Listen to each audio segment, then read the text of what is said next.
Hello दोस्तों, आज मैं इस सूट की कटिंग करने जा रही हूँ। तो आप देख रहे होंगे जो सेंटर का पैच है ये हमारा नेक पे होने वाला है। और उसके बाद ये जो है हमारी स्लीव होने वाली है। और ये हमारा नीचे का बॉटम होने वाला है, सूट का जो बॉटम होता है वो होने वाला है। तो आज हम इसी की कटिंग करेंगे, किस तरीके से कटिंग करनी है और क्या साइज़ होने वाला है हम वो बताने वाले हैं। जैसा कि मैं ऑलरेडी मार्क लगा चुकी हूँ ताकि बनाते वक्त डिस्टरबेंस ना हो। साइज़ मैं आपको बता देती हूँ। हमारी जो चेस्ट है क्लाइंट की 36 है, कमर जो है वो 32 यानी कि 32 है, और हिप जो है 36 यानी कि 36। तो हमारा जो ये ओपन हिस्सा होगा, जब हम कभी भी सूट कट करते हैं तो जो बंद साइड होता है वो आपकी साइड होता है, ओपन साइड जो होता है इस साइड। जैसा कि मैंने पहले ही इसका सेंटर बना दिया है। सेंटर बनाने के बाद जो भी क्लाइंट की लेंथ है वो लेंथ ले चुके हैं, लेकिन ये इसमें हमने लेंथ इसलिए नहीं ली है क्योंकि इसका बॉर्डर कट के बनेगा। जो भी लेंथ निकलेगी इस हिसाब से ही बनेगा। उसके बाद सबसे पहले जो होता है हम क्लाइंट के शोल्डर्स लेते हैं। जैसे कि मेरी क्लाइंट का जो नेक है वो 2.5 इंच पे कट होगा, तो हम 2.5 इंच का मार्जिन ले लेते हैं। उसके बाद हमारे क्लाइंट के शोल्डर जो है हम टोटल 2.5 इंच का बनाएंगे, तो हमने 3 इंच का लिया है क्योंकि 1/2 इंच हमारे स्लीव में जाएगा फोल्ड। उसके बाद जैसे ही आप यहाँ से 5.5 ले लेते हैं, 2.5 इसका और 2.5 गले का और 2.5 हमारा शोल्डर का, यानी कि 1/2 इंच यहाँ जाएगा। तो हमें ये 3 लेना है, तो हमारा 5.5 इंच का टोटल आपका ये शोल्डर बनेगा। उसके बाद ये तो 36 साइज़ है, इसलिए अगर कोई बहुत हेल्दी है तो आपको जो शोल्डर तैयार करने होते हैं वो 3 तैयार करने होते हैं, 4 तैयार करने होते हैं। तो क्लाइंट के शोल्डर पर डिपेंड करता है कि उसके शोल्डर्स कितने ब्रॉड हों। तो चलिए, उसके बाद जैसे ही हम ये वाला मार्क लगा लेंगे उसके बाद आपको स्ट्रेट एक लाइन ड्रॉ करनी है 6.5 पे। 6.5 पे जैसे आप ड्रॉ लाइन कर देंगे आपको बाहर की तरफ एक एरो निकालना है, जिस तरीके से मैंने निकाल दिया। जस्ट उसके नीचे ही आपको मार्क लगाना है चेस्ट का। तो हमारी क्लाइंट की जो चेस्ट है वो 36 है। 36 का हम चौथा हिस्सा लगाते हैं। यहाँ से सेंटर बना के चौथा हिस्सा जो होगा हमारा वो 9 होगा।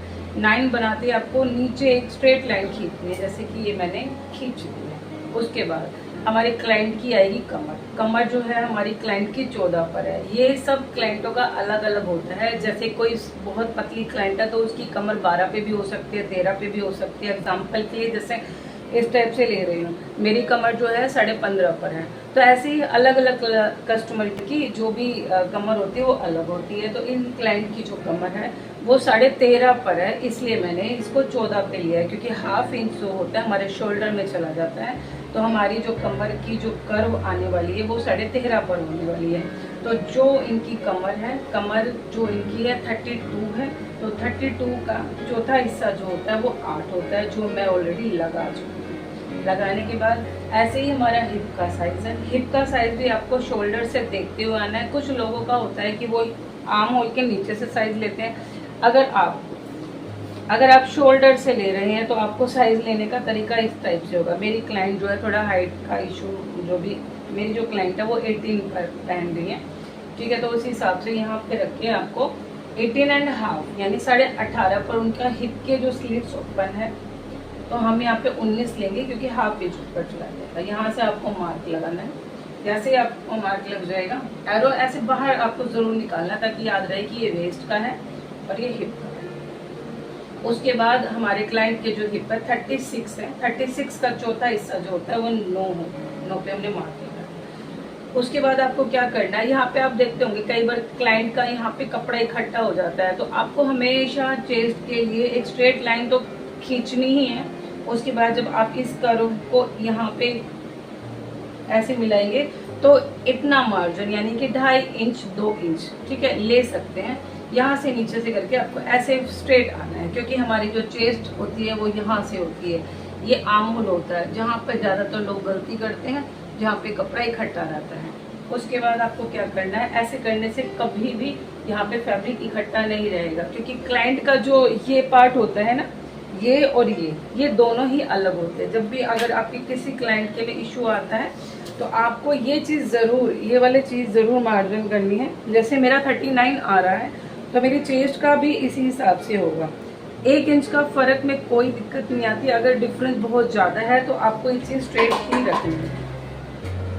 उसके बाद हिप के इस पार्ट से आपको स्ट्रेट एक मार्क करते हुए नीचे आना है, जैसे कि मैं ऑलरेडी ये लगा चुकी हूँ। ठीक है, उसके बाद आपको ये 2-2 इंच का एक्स्ट्रा फैब्रिक लेते हुए, जो हमारी कमर से लेके 2-2 इंच का आपको ये एक्स्ट्रा फैब्रिक लेते हुए नीचे की तरफ आना है। ओके, उसके बाद जो हमारा ये शोल्डर है और जो हमारा ये हमारी फिटिंग का है, आपको यहाँ से कर्व लेते हुए आपको इस टाइप से सर्कल बनाते हुए यहाँ पर मिला देना है। तो कुछ इस तरीके से हमारी फ्रंट पार्ट की कटिंग हो चुकी है।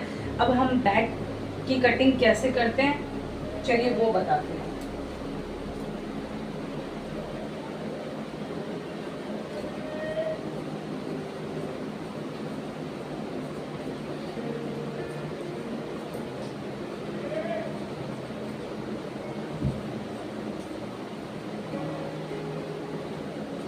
उसके बाद आपको यहाँ पे कट ज़रूर लगाने हैं। ये सेंटर पॉइंट है, इसका भी आपको कट लगाना है। अब आप ये देखिए बॉर्डर काफ़ी अलग है। आपको क्या करना है, इस बॉर्डर को यहाँ से ही आपको अलग कर देना है, क्योंकि हमें नीचे बॉर्डर बिल्कुल स्ट्रेट चाहिए। हमारा बिल्कुल भी ऊपर नीचे नहीं होना चाहिए, क्योंकि फिर क्लाइंट को प्रॉब्लम आ सकती है। आपको ये इस टाइप से कट करके बाद में इस बॉर्डर को एज इट इज इस पे लगाना है। वो कैसे लगाएंगे मैं आपको बाद में बताऊंगी।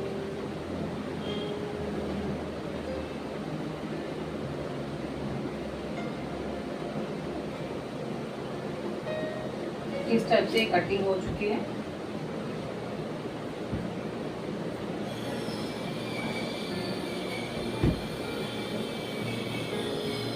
तो अभी फिलहाल इसको हम बाहर रखते हैं।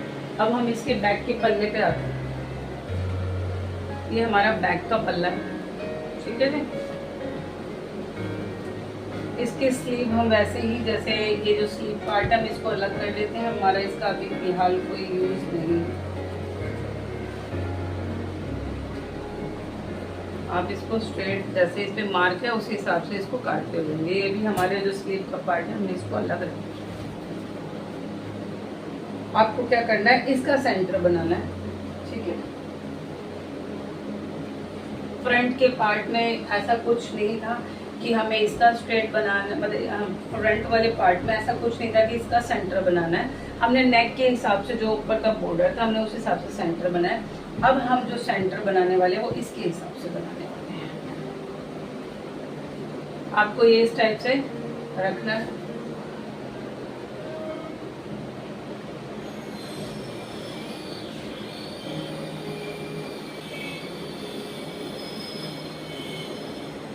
आप देख रहे होंगे ये टोटली टेढ़ा सूट है।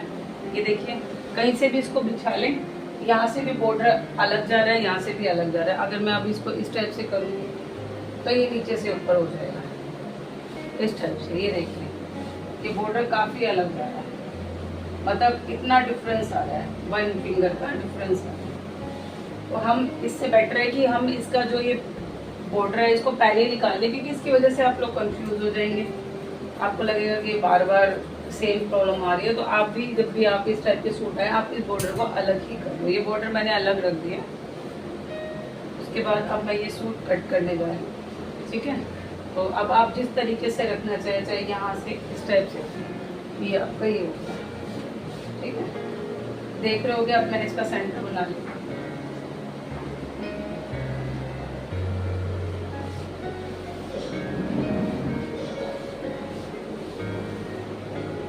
आपको क्या करना है, बैक का जो पल्ला आपका रख दोगे आप, ठीक है। आपको फ्रंट का पल्ला इसके ऊपर रख देना, यानी फ्रंट का जो पार्ट है इसके ऊपर ऐसे रख देना है, ठीक है। रखने के बाद आपको एज इट इज जो मैंने फ्रंट का पार्ट कट किया है आपको एज इट इज बैक वाले पार्ट को कट कर देना है। तो आपके बैक वाले पार्ट को फ्रंट के हिसाब से कट करना है। तो आपको एज इट इज कट करना है, इसके अंदर कोई चेंज नहीं करने हैं। लेकिन आप बिगिनर्स हैं, आप चाह रहे हैं कि ज़्यादा से ज़्यादा सूट कट करें, तो आप बार बार सेम मार्क लगा के इसी तरीके से आप अपने सूट की प्रैक्टिस कर सकते हैं। लेकिन अगर आपको अपना एक सिंगल सूट बनाना है और आप चाहते हैं कि टाइम बच जाए, तो ये टाइम बचाने का तरीका है, आपको ये चारों पल्लों पे इसी टाइप से कट लगाने हैं। ठीक है, लेंथ की भी इस टाइप से कट लगता है। जैसे मेरी क्लाइंट जो है वो 42 समथिंग लेंथ पहनने वाली है। अभी फिलहाल जब बॉर्डर लग जाएगा तो ये 42 तैयार हो जाएगी। लेकिन अगर कोई अपना सूट बनाना चाह रहा है, सपोज उसकी 38 लेंथ है सपोज, तो आपको 38 ऐसे मार्क लगाना है। मार्क लगाने के बाद सेम इधर भी आपको एक नोच देनी है। सेम ऐसे ही आपको बैक के सेंटर में भी एक कट लगानी है। उसके बाद ये हमारा है फ्रंट का पार्ट। हमारे फ्रंट पार्ट के आर्म होल जो होते हैं थोड़ी कर्व में होते हैं, तो वो कर्व कैसे लेते हैं चलिए बताती हूँ। जो बिगनर्स है जिनको नहीं पता, वो ऐसे डेढ़ टाइप से करके थोड़ा बिगनर ऐसे टाइप से सीख सकते हैं। लेकिन जिनको आता है उनके लिए तो बस स्ट्रेट ऐसे करके मार्क करते हुए आपको इस टाइप से आना है। लेकिन जो बिगनर्स है आप 1.5 इंच के पे इस टाइप से मार्क लगा सकते हैं। उसके बाद इसको धीरे धीरे इसी शेप में बाहर आते हुए आपको ईजिली आप सीख पाएंगे। जैसे मैंने ये लगा दिया, तो आप एकदम से स्ट्रेट मार्क करना थोड़ा डिफिकल्ट होता है। लेकिन अगर आप इस तरीके से 1.5 इंच के मार्क लगाने के बाद जब आप इसको एरो इस स्टाइल में आप सर्कल बनाते हुए नीचे लेंगे तो आप इजीली बना पाएंगे। तो ये मैंने फ्रंट का पार्ट भी कट कर दिया, तो चलिए इसको मैं कट करती हूँ। हालांकि जब भी आप फ्रंट का पार्ट कर रहे हैं तो प्लीज़ नीचे का पार्ट हटा देना, क्योंकि चांसेस होते हैं कटने के। तो चलिए यहाँ से आपको कटिंग का मार्क पे कट लगाना है, जो भी आपका है। अब मैं आपको एक बार रख के दिखा देती हूँ किस टाइप से फ्रंट का पार्ट कटा है।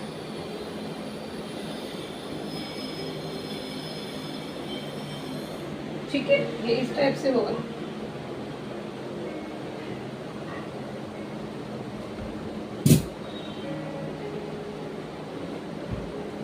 आपको फिर बैक का ये थोड़ा सा जो मार्जिन रह गया, आपको इसी शेप में ही इस टाइप से हल्का सा और प्रॉपर शेप में कट करते हुए आना है। यहाँ से ऐसे हो गया, इस टाइप से इस शेप में आना है। तो ये एग्जैक्टली इस हिसाब से कट होने वाला है।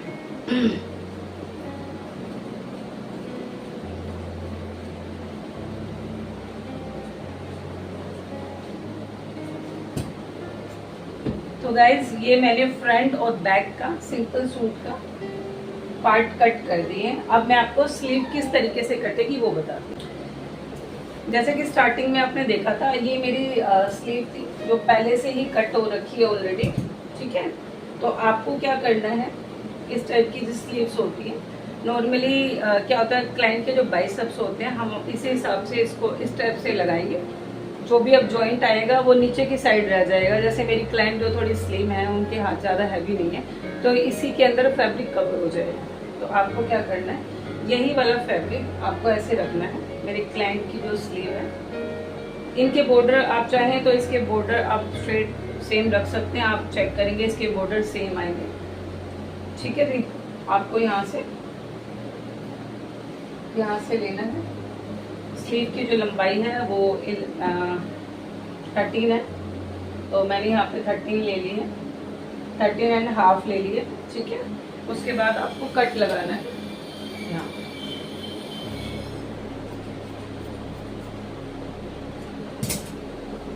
तो ये जो पार्ट है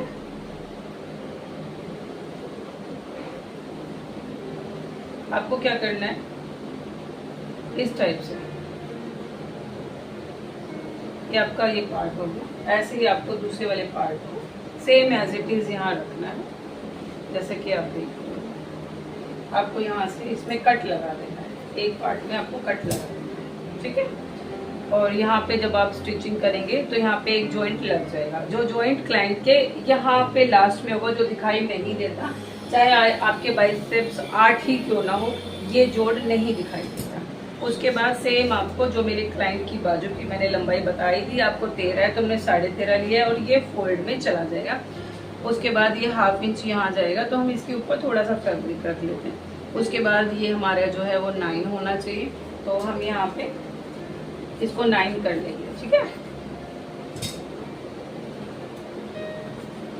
यहाँ से 9 कर लेंगे। 9 करने के बाद आपको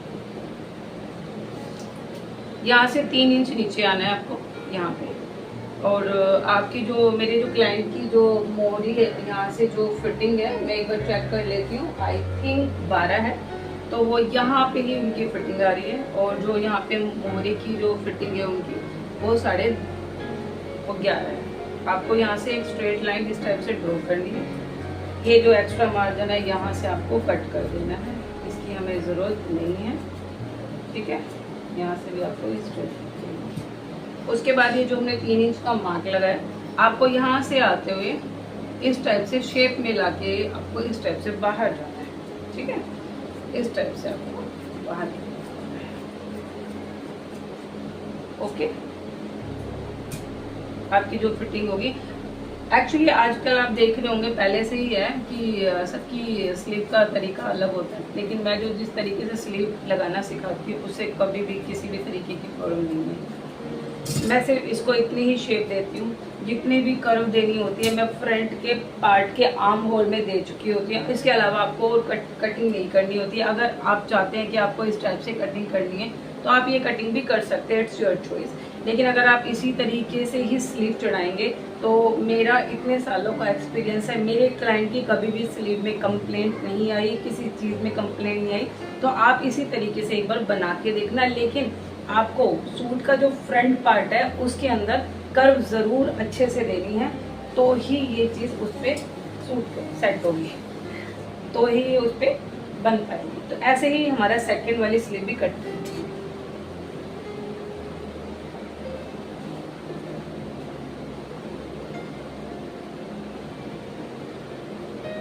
हाय गाइस, तो फाइनली हमारे सूट की कटिंग हो चुकी है। मैंने सूट के फ्रंट और बैक पार्ट कट कर दिए हैं और मैंने स्लीव कट कर दी है। इसके जो बॉर्डर्स हैं, जो नीचे जो बॉर्डर लगने वाले हैं वो मैंने अलग रख दिए हैं। इसके अलावा जो एक्स्ट्रा मार्जिन है वो हम फ्रंट गले और बैक नेक के लिए हम यूज़ करने वाले हैं। तो मैं बस आपसे इस वीडियो के एंड में यही कहना चाहती हूँ कि अगर आपको लग रहा है कि मेरी वीडियो अच्छी है, आपको समझ आ रहा है, तो प्लीज़ मेरे चैनल को सपोर्ट करें, ज़्यादा से ज़्यादा शेयर करें, मेरे चैनल को सब्सक्राइब करना ना भूलें और बेल आइकन को प्रेस ज़रूर करें, क्योंकि मैं हर सैटरडे संडे लॉन्ग वीडियो तो आपके लिए लाती हूँ, बाकी मैं शॉर्ट वीडियो भी अपलोड करती हूँ। अगर आपको ड्रेसेस देखनी है, स्लीव कट की ड्रेस, गाउन वगैरह, मैं अलग अलग वीडियो अपलोड करती रहती हूँ। मैं इंस्टाग्राम, फेसबुक पर भी सेम नाम से हूँ, मैं सेम टॉपिकों पर वहाँ पे भी वीडियोस बनाती हूँ। तो अगर आपको मेरी वीडियो से सीखने को मिल रहा है तो यार आप अपने यारों दोस्तों में शेयर करो। अगर आप लोग ही शेयर सब्सक्राइब नहीं करोगे तो एक उम्मीद होती है कि यार वीडियो बना रही हूँ बट रिस्पॉन्स नहीं मिल रहा है। तो आई होप कि आप जो भी मैंने अभी तक आपको वीडियो दिखाई है, अगर जिन्होंने नहीं देखी तो प्लीज़ चैनल पे जाके देखें। आपको मैंने बारीकी से चीज़ें बताई हैं कि क्या क्या दिक्कतें आ सकती हैं, आपको सेंटर कैसे बनाना है। अगर आप चाहते हैं कि आप पर्सनली मेरे से कुछ पूछना है तो आप मुझे DM कर सकते हैं, आप मुझे यूट्यूब पे मैसेज कर सकते हैं। अगर आपको कोई डाउट है तो आप मुझसे डायरेक्ट वहाँ पर मैसेज करके पूछ सकते हैं। Thank you so much.